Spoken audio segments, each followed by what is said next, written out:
And also, we have a Broman structure. Now, this is kind of weak. The Broman structure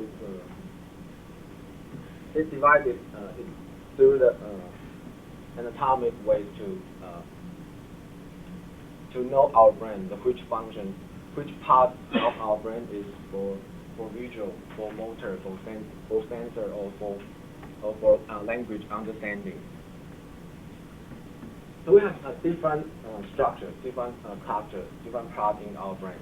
But in neuroscience, the neuron have two aspects. The first is the neuron will migrate into the different clusters.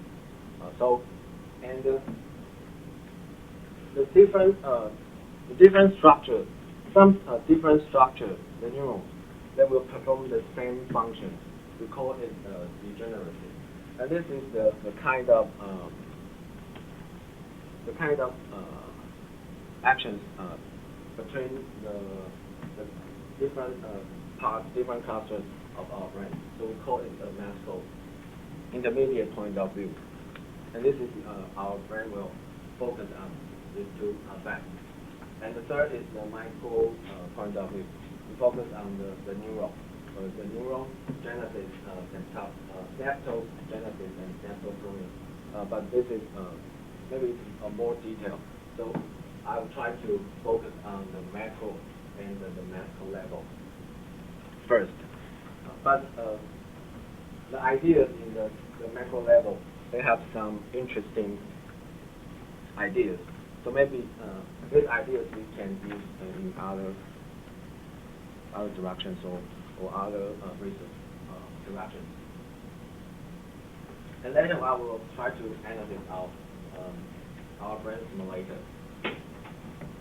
And if we have the brain simulator, we can know we can get some brain models in our brain simulator, and later we can try to use these brain models to web intelligence. This is the final step.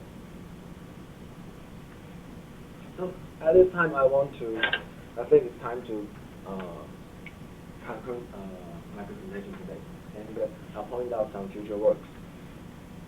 In conclusion, in today's presentation, I introduced three kinds of brain networks, and the TNGS is shown for the theory of neural group selection. And we also have three concepts in the TNGS.